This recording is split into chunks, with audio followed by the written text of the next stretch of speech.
Good morning students. Last जो हमारी class हुई थी उसमें हम लोगों ने टॉपिक कंप्लीट किया था mechanism of concentration of the filtrate. ठीक है, तो जो ग्लोमेरुलर फिल्ट्रेट होता है उसका कंसंट्रेशन कैसे हुआ था वो हम लोगों ने पढ़ लिया था। आज का जो हमारा टॉपिक है वो है regulation of kidney function. Kidney का फंक्शन किस तरीके से, कौन से मैकेनिज्म के हेल्प से रेगुलेट होता है। ठीक है, तो बेसिकली किडनी का जो फंक्शन होता है उसको कंट्रोल करने के लिए हार्मोनल फीडबैक सिस्टम्स या हार्मोनल फीडबैक मैकेनिज्म्स जो हैं वो प्रेजेंट रहते हैं। ठीक है, अब हमारे पास इस तरीके से ये जो मैकेनिज्म्स, हार्मोनल मैकेनिज्म्स प्रेजेंट है, ये बेसिकली हाइपोथैलेमस के जो हार्मोन्स होते हैं वो होते हैं। हाइपोथैलेमस क्या है आपको पता है, ब्रेन के अंदर प्रेजेंट रहने वाला पी के साइज का, मटर के दाने के साइज का एक ऑर्गन होता है। ठीक है, तो हाइपोथैलेमस से निकलने वाले जो हार्मोन्स है they basically play a role in regulating the function of the kidney. Along with that heart जो होता है हमारा वो भी किसी हद तक, कुछ हद तक जो है किडनी के फंक्शन को रेगुलेट करने में हेल्प करता है। ठीक है, अब हार्मोनल फीडबैक मैकेनिज्म्स है तो हमारे पास बेसिकली 3 तरीके के मैकेनिज्म्स होते हैं किडनी रेगुलेशन के। एक है control by anti diuretic hormone और ADH। Second one is control by JGA or the juxtaglomerular apparatus.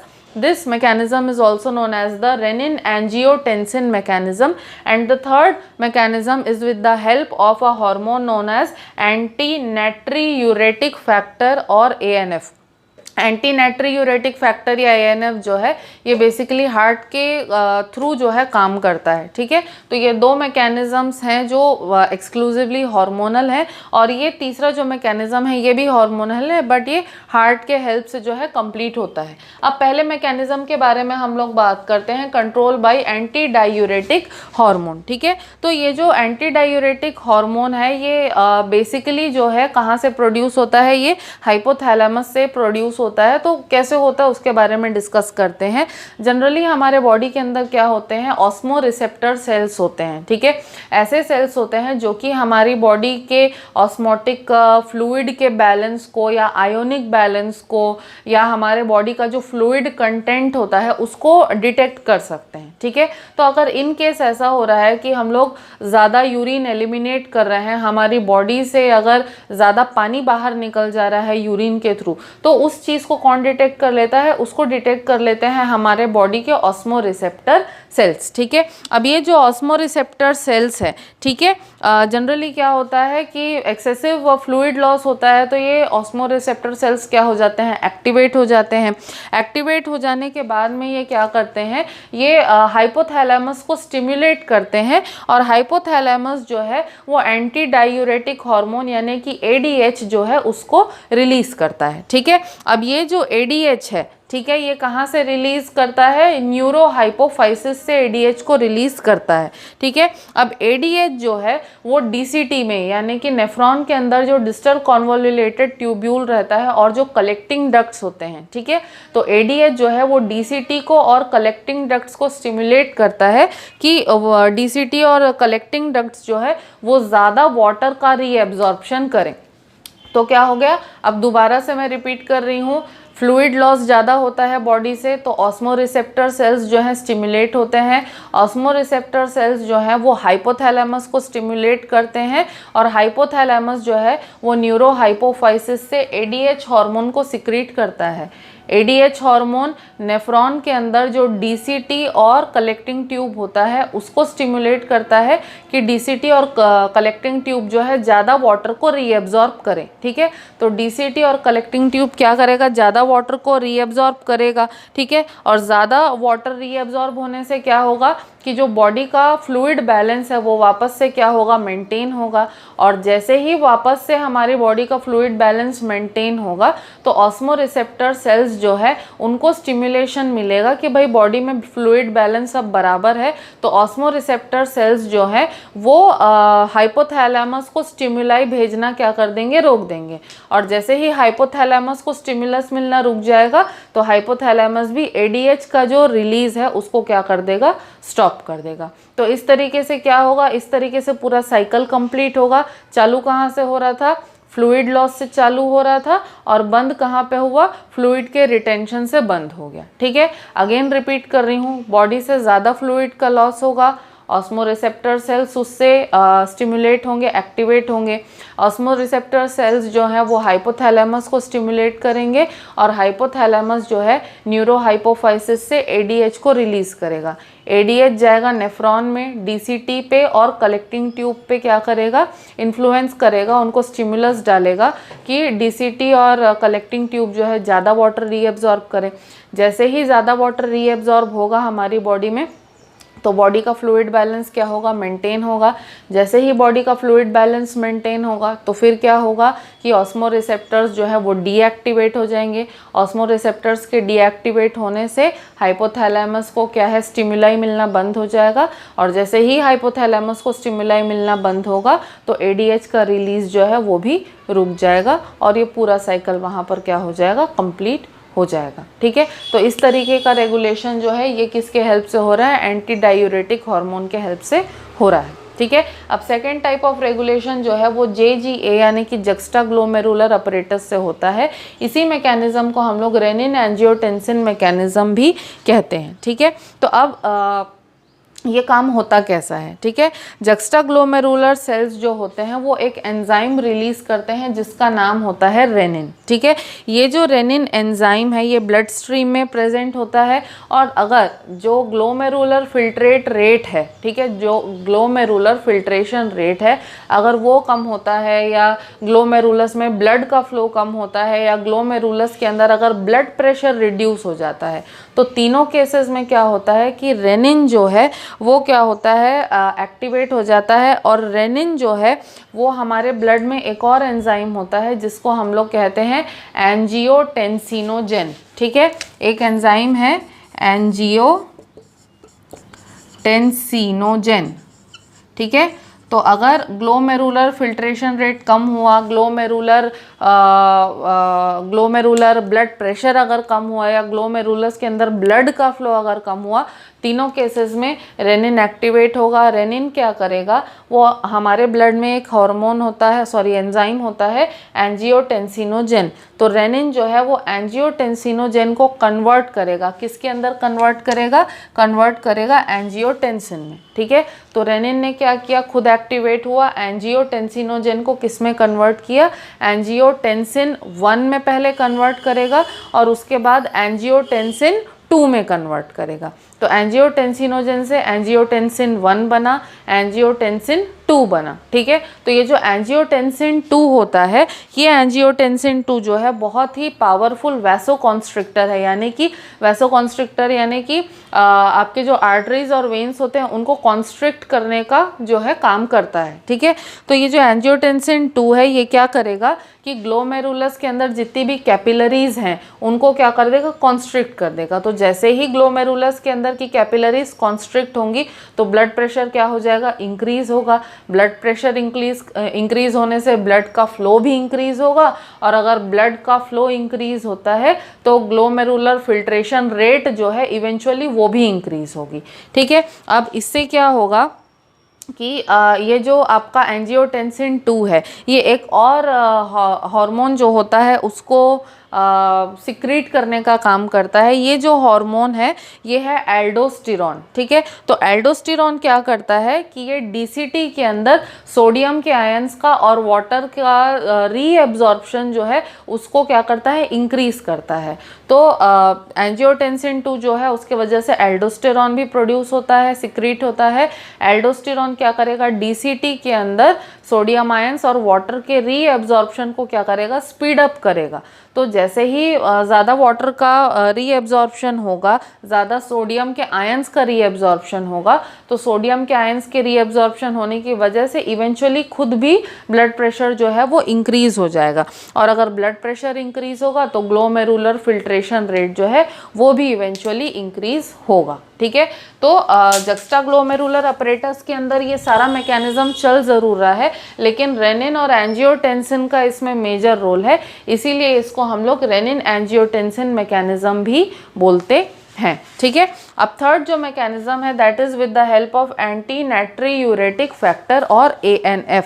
ठीक है, तो ये जो हार्मोन है ये क्या करता है, रेनिन एंजियोटेंसिन मैकेनिज्म को अपोज करता है। ठीक है, रेनिन एंजियोटेंसिन मैकेनिज्म को अपोज करेगा, उससे उल्टा चलता है। ठीक है, अब जो हमारे हार्ट में एट्रियम की जो वॉल होती है, हार्ट में जो एट्रियम की वॉल होती है वो बेसिकली एंटी नाइट्रियूरेटिक फैक्टर को यानी कि ANF को सिक्रीट करने का काम करती है।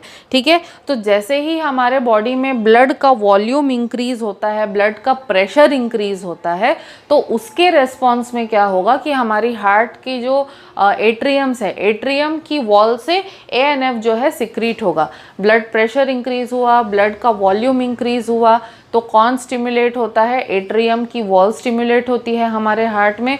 एट्रियम की वॉल से क्या सिक्रीट होता है? ANF सिक्रीट होता है। तो ANF का काम क्या है? जस्ट उल्टा काम है। जैसे कि रेनिन क्या था? वैसो कॉन्स्ट्रिक्टर था, ब्लड वेसल्स को क्या करता था? कॉन्स्ट्रिक्ट करता था। तो ANF क्या है? वैसो डायलेटर है, यानी कि जो ANF है वो ब्लड वेसल्स को रिलैक्स करने का काम करता है। तो ANF जो है वो क्या करेगा? ब्लड वेसल्स को डायलेट करेगा यानी कि रिलैक्स करेगा। और जैसे ही ब्लड वेसल्स डायलेट होंगे या रिलैक्स होंगे तो ऑब्वियसली क्या होगा? जैसे ही वैसोडाइलेशन होता है तो ब्लड प्रेशर जो है वो कम हो जाएगा, और ब्लड प्रेशर कम होने से फिर ग्लोमेरुलर फिल्ट्रेशन रेट जो है वो भी क्या आती है? नीचे आ जाती है, रिड्यूस हो जाती है। तो ये जो ANF मैकेनिज्म है ये क्या करता है? रेनिन एंजियोटेंसिन मैकेनिज्म को ओवर एक्साइट होने से या ओवर पावर होने से रोकता है। क्योंकि रेनिन एंजियोटेंसिन मैकेनिज्म के हिसाब से जाएंगे तो बहुत ज़्यादा फ्लूइड लॉस हो सकता है। तो उस मैकेनिज्म को चेक में रखने के लिए, उस मैकेनिज्म को कंट्रोल में रखने के लिए ANF जो है वो वैसोडाइलेटर के जैसे काम करता है।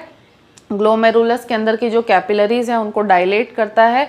ग्लोमेरुलस की कैपिलरीज डायलेट होंगी तो ब्लड प्रेशर रिड्यूस होगा और GFR जो है वो भी रिड्यूस होगा। ठीक है, तो इस तरीके से ये जो 3 मैकेनिज्म्स है, इन तीनों मैकेनिज्म्स के हेल्प से किडनी के अंदर जो यूरिन फॉर्मेशन का प्रोसेस है उसका रेगुलेशन जो है वो हो पाता है। ठीक है, तो आई होप कि ये जो तीनों रेगुलेशन के मैकेनिज्म्स हैं ये आप लोगों को समझ में आए हैं। ठीक है, अब हम लोग नेक्स्ट टॉपिक स्टार्ट करते हैं, that is micturition and the composition of urine. ठीक है, micturition and composition of urine. अब बात आती है कि मिक्टुरेशन है क्या। ठीक है, process of elimination of urine from our body is known as micturition. Again I am repeating, the process of elimination or removal of urine from our body is known as micturition. ठीक है, so next topic is micturition and constituents of urine.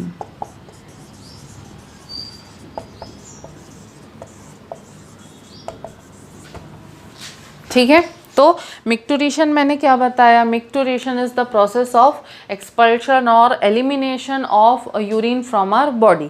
एक और definition हम लोग बोल सकते हैं micturition का, the act of expulsion of urine from our body is known as micturition. ठीक है, अब मिक्टुरेशन को हम लोग नॉर्मल लैंग्वेज में यूरिनेशन भी कह सकते हैं। ठीक है, तो हमारे बॉडी मतलब किडनीज में, नेफ्रॉन्स में जितना भी यूरिन बनता है वो कलेक्टिंग डक्ट से होता हुआ इवेंचुअली आकर के कहाँ पर कलेक्ट होता है? हमारे यूरेटर के थ्रू हमारे यूरिनरी ब्लैडर में आता है और यूरिनरी ब्लैडर के अंदर कलेक्ट होता है। ठीक है, अब ये जो हमारा यूरिनरी ब्लैडर है, ठीक है, इसको जब तक सेंट्रल नर्वस सिस्टम से वॉलेंटरी सिग्नल नहीं मिलता तब तक जो है यूरिन का रिमूवल हमारी बॉडी से नहीं होता। ठीक है, तो हमारा जो यूरिनरी ब्लैडर होता है वो स्ट्रेचेबल होता है। ठीक है, तो जैसे जैसे यूरिनरी ब्लैडर में आकर के यूरिन फिल होते जाता है तो हमारा जो यूरिनरी ब्लैडर है उसके अंदर स्ट्रेच रिसेप्टर्स होते हैं, स्ट्रेच रिसेप्टर्स होते हैं। ठीक है, तो ये जो स्ट्रेच रिसेप्टर्स हैं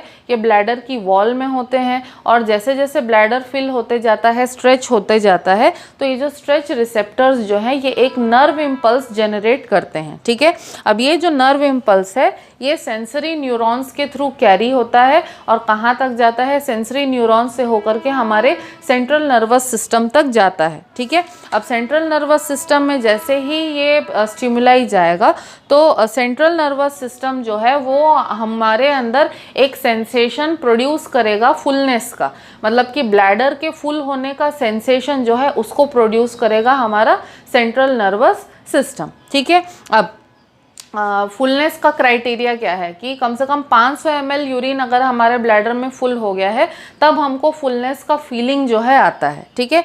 तो CNS जो है वो क्या करता है, सेंट्रल नर्वस सिस्टम जो है एक मोटर मैसेज को इनिशिएट करता है, ठीक है। मोटर न्यूरॉन्स के हेल्प से क्या करता है, वो एक मोटर मैसेज को इनिशिएट करता है। और जो हमारे ब्लैडर के चारों तरफ स्मूथ मसल्स प्रेजेंट होते हैं, ठीक है, स्मूथ मसल्स जो प्रेजेंट होते हैं ब्लैडर के चारों तरफ, उनके कॉन्ट्रैक्शन को क्या करता है, इनिशिएट करता है, ठीक है। तो CNS से मोटर मैसेज प्रोड्यूस होगा, ठीक है। मोटर मैसेज जो है वो क्या करेगा, ब्लैडर के चारों तरफ जो स्मूथ मसल्स है उनको कॉन्ट्रैक्ट करने के लिए स्टिमुलेट करेगा, ठीक है। तो जैसे ही क्या होगा कि मसल्स कॉन्ट्रैक्ट होंगे, स्मूथ मसल्स, तो हमारा जो यूरिथ्रा होता है, यूरिथ्रा के ऊपर एक स्फिंक्टर मसल होता है, मैंने आपको बताया था, एक एक्सटर्नल स्फिंक्टर मसल होता है और एक इंटरनल स्फिंक्टर मसल होता है। तो यूरिथ्रा में जो हमारा स्फिंक्टर मसल होता है, स्फिंक्टर मसल क्या हो जाता है, रिलैक्स होगा, मतलब जो ब्लैडर के चारों तरफ स्मूथ मसल्स है वो कॉन्ट्रैक्ट होंगे और यूरिथ्रा के ऊपर जो स्फिंक्टर मसल है वो क्या होगा, रिलैक्स होगा, ठीक है। तो इस वजह से क्या होगा कि जैसे ही स्फिंक्टर मसल जो है वो रिलैक्स हो जाएगा यूरिथ्रा का और स्मूथ मसल्स जो है ब्लैडर के वो कॉन्ट्रैक्ट होंगे, तो दोनों के कंबाइंड इफेक्ट से क्या होगा कि जो यूरिन है वो यूरिथ्रा से बाहर होता हुआ हमारी बॉडी के बाहर निकल जाएगा, ठीक है।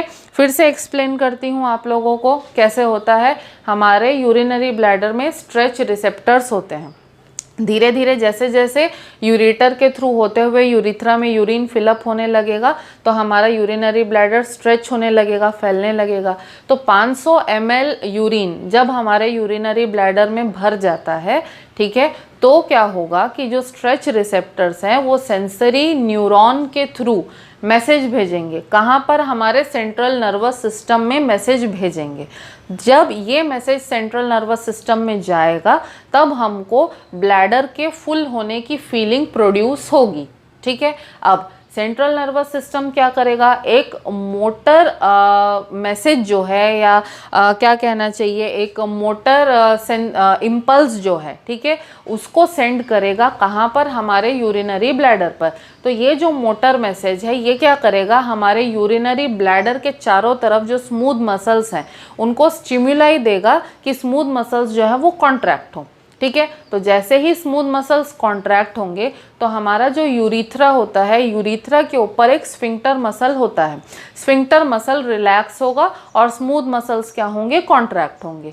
तो दोनों के कॉन्ट्रैक्शन और रिलैक्सेशन के कंबाइंड एक्शन से क्या होगा कि जो यूरिन है उसके ऊपर प्रेशर पड़ेगा और यूरिन जो है वो यूरिथ्रा से होता हुआ हमारी बॉडी के बाहर निकल जाएगा। इसी एक्ट को, इसी मैकेनिज्म को हम लोग क्या कहते हैं, मिक्टुरेशन कहते हैं। और ये जो रिफ्लेक्स हमारी बॉडी में प्रोड्यूस हो रहा है, ये जो पूरा पाथवे मैंने आप लोगों को बताया, ये पूरा जो पाथवे होता है, इस पाथवे को हम लोग कहते हैं micturition reflex. This whole pathway is known as the micturition reflex, ठीक है। मतलब stretch receptors, sensory message, CNS से मोटर मैसेज से यूरिनरी ब्लैडर के स्मूथ मसल्स, तो यूरिनरी ब्लैडर के स्मूथ मसल से जो स्फिंक्टर मसल है यूरिथ्रा का वहाँ तक, और वहाँ से फिर यूरिन का एक्सपल्शन। ये जो पाथवे है this is known as the micturition reflex, ठीक है। अब हम लोग वॉलेंटरी मिक्टुरेशन भी कर सकते हैं, ठीक है। कैसे कर सकते हैं, ये तो जो था कि अगर हमको ब्लैडर की फुलनेस का फीलिंग आया तब हम लोग मिक्टुरेशन कर रहे हैं, ये वो फिनोमिना था। कई बार हम लोग जो है वॉलेंटरी जोर दे करके भी हम लोग मिक्टुरेशन या यूरिनेशन कर सकते हैं। कैसे कर सकते हैं, हमारे जो एब्डोमिनल मसल्स हैं, ठीक है, वॉलेंटरी होते, तो एब्डोमिनल मसल्स को अगर हम लोग कॉन्ट्रैक्ट करेंगे तो उनके कॉन्ट्रैक्शन से क्या होता है, यूरिनरी ब्लैडर के ऊपर प्रेशर पड़ता है। यूरिनरी ब्लैडर के ऊपर प्रेशर पड़ने से क्या होगा कि जो यूरिथ्रा के ऊपर स्फिंक्टर मसल है वो रिलैक्स होगा और उसके रिलैक्स होने से फिर यूरिन जो है वो यूरिथ्रा से होता हुआ बाहर निकल जाता है।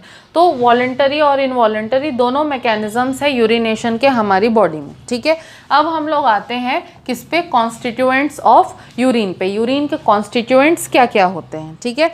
यूरिन जो है उसकी कैरेक्टरिस्टिक्स क्या है, यूरिन होता है ट्रांसपेरेंट, पेल येलोइश कलर फ्लूइड होता है, ठीक है। स्लाइटली एसिडिक पीएच होता है, इसका 6.0 पीएच होता है, ठीक है। अब यूरिन का जो स्लाइट पेल येलोइश कलर है वो एक पिगमेंट के वजह से होता है। पिगमेंट का नाम है यूरोक्रोम, ठीक है। पिगमेंट का नाम क्या है? पिगमेंट का नाम है यूरोक्रोम।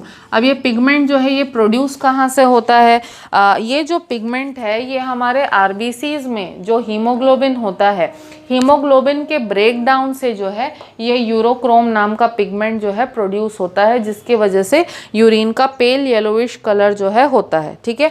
अब यूरिन का कलर जो है वो चेंज भी हो सकता है डिपेंडिंग कि आप कोई स्पेसिफिक टाइप के मेडिसिन अगर ले रहे हो, स्पेसिफिक टाइप का खाना अगर कुछ खा रहे हो आप लोग, तो खाने या मेडिसिन के वजह से भी यूरिन का कलर जो है वो चेंज हो सकता है, ठीक है। अब यूरिन की स्पेसिफिक ग्रेविटी क्या होती है?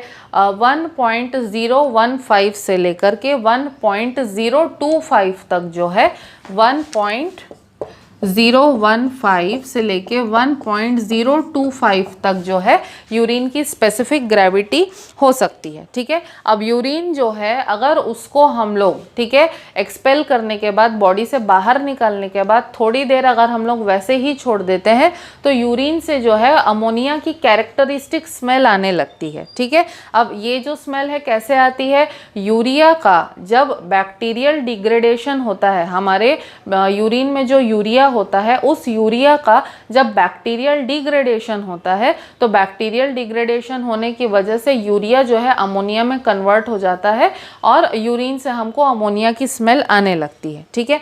अब यूरिन के अंदर होता क्या क्या है? यूरिन जो है majorly it will consist of water and organic and inorganic substances, ठीक है। तो 95% वॉल्यूम जो होता है यूरिन का that is water and other substances are only about 5%। तो टोटल यूरिन का 95% वॉल्यूम जो है वो वाटर का होता है, बाकी रेस्ट ऑफ द 5% जो है that is of other substances, ठीक है। अब ऑर्गेनिक सब्सटेंसेस भी होते हैं इसके अंदर और इनऑर्गेनिक सब्सटेंसेस भी होते हैं। तो ऑर्गेनिक सब्सटेंसेस जो होते हैं ये बेसिकली नाइट्रोजनस कंपाउंड्स होते हैं, ठीक है। लेकिन नॉन नाइट्रोजनस कंपाउंड्स भी ऑर्गेनिक नेचर के कुछ कंटेंट में प्रेजेंट रहते हैं, ठीक है। जैसे कि नाइट्रोजनस ऑर्गेनिक कंपाउंड्स क्या क्या होते हैं? यूरिया होता है, यूरिक एसिड होता है, क्रिएटिनाइन एंड हिप्पूरिक एसिड, ठीक है। नाइट्रोजनस ऑर्गेनिक कंपाउंड्स क्या क्या होते हैं? यूरिया, यूरिक एसिड होता है थोड़ा सा, क्रिएटिनिन एंड हिप्पूरिक एसिड, ठीक है। उसके बाद नॉन नाइट्रोजनस ऑर्गेनिक कंपाउंड्स भी होते हैं इसके अंदर, ठीक है। अब नॉन नाइट्रोजनस ऑर्गेनिक कंपाउंड्स क्या क्या होंगे? नॉन नाइट्रोजनस ऑर्गेनिक कंपाउंड्स में विटामिन सी होता है, oxalic acid and phenolic substances. Vitamin C, oxalic acid, ठीक है। Vitamin C, oxalic acid and phenolic substances भी होते हैं,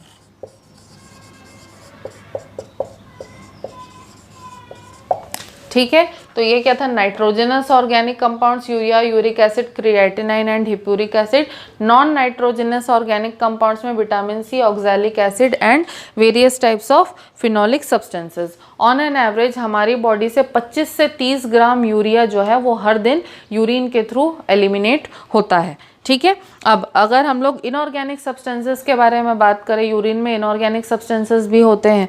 तो इनऑर्गेनिक सब्सटेंसेस में अमोनिया होता है, mineral salts of chlorine, mineral salts होते हैं डिफरेंट टाइप के, जैसे क्लोराइड्स हैं, सल्फेट्स हैं, फॉस्फेट्स हैं, ठीक है, of sodium, potassium, calcium, magnesium, जैसे magnesium sulphate, magnesium phosphate, calcium sulphate, calcium phosphate होता है, कैल्शियम क्लोराइड। तो इस तरीके के क्लोराइड, सल्फेट और फॉस्फेट सॉल्ट्स होते हैं किसके किसके, सोडियम, पोटेशियम, कैल्शियम और मैग्नीशियम के। इसमें से सोडियम क्लोराइड जो है वो मेजर इनऑर्गेनिक सब्सटेंस है कि जिसका एलिमिनेशन जो है वो यूरिन के थ्रू हमारी बॉडी के बाहर होता है। ठीक है, अब यूरिन के अंदर कुछ सर्टेन पिगमेंट्स या कुछ ड्रग्स भी हो सकते हैं, और यूरिन के साथ साथ कुछ एपिथेलियल टिश्यूज और कुछ ल्यूकोसाइड्स जो हैं उनका भी एलिमिनेशन यूरिन के थ्रू होता है। तो अडल्ट ह्यूमन बीइंग जो है, हर adult human being on an average 1 से 1.5 लीटर यूरिन जो है हर दिन प्रोड्यूस करता है और बॉडी के बाहर एलिमिनेट करता है। ठीक है, तो अगर यूरिन जो है उसका यूज़ हम लोग और किस किस चीज़ में कर सकते हैं, क्लिनिकल एनालिसिस में हम लोग यूरिन का यूज़ कर सकते हैं। यूरिन की अगर हम लोग एनालिसिस करें, टेस्टिंग करें, तो उसके थ्रू हमको बहुत सारे क्लिनिकल डायग्नोसिस जो है वो हम लोग कर सकते हैं। जैसे कि जॉन्डिस का डायग्नोसिस जो है वो हम लोग यूरिन के थ्रू कर सकते हैं, या फिर शुगर का जो, डायबिटीज़ का जो डायग्नोसिस है वो भी हम लोग यूरिन के थ्रू कर सकते हैं। किडनी से रिलेटेड अगर कोई इश्यूज़ हैं तो उसका भी डायग्नोसिस जो है वो यूरिन के हेल्प से हो सकता है। ठीक है, तो यूरिन जो है वेस्ट प्रोडक्ट तो है, ज़रूर है, ठीक है, लेकिन यूरिन जो है वो एक बहुत इंपॉर्टेंट टूल भी होता है डिफरेंट टाइप्स ऑफ इन्फेक्शंस और डिफरेंट टाइप्स ऑफ डिजीज़ेस के डायग्नोसिस में। ठीक है, तो आज हम लोग यहीं पे कंप्लीट करते हैं, यहीं पे कंक्लूड करते हैं। जो हमारी नेक्स्ट क्लास होगी, नेक्स्ट क्लास हमारे इस चैप्टर की लास्ट क्लास होगी, और नेक्स्ट क्लास में हम लोग किडनी से रिलेटेड जो डिसऑर्डर्स होते हैं, जो डिजीज़ेस होते हैं, उनके बारे में डिस्कशन करेंगे। आज की क्लास में अगर आप लोगों को कोई भी डाउट है तो you can ask me. Thank you.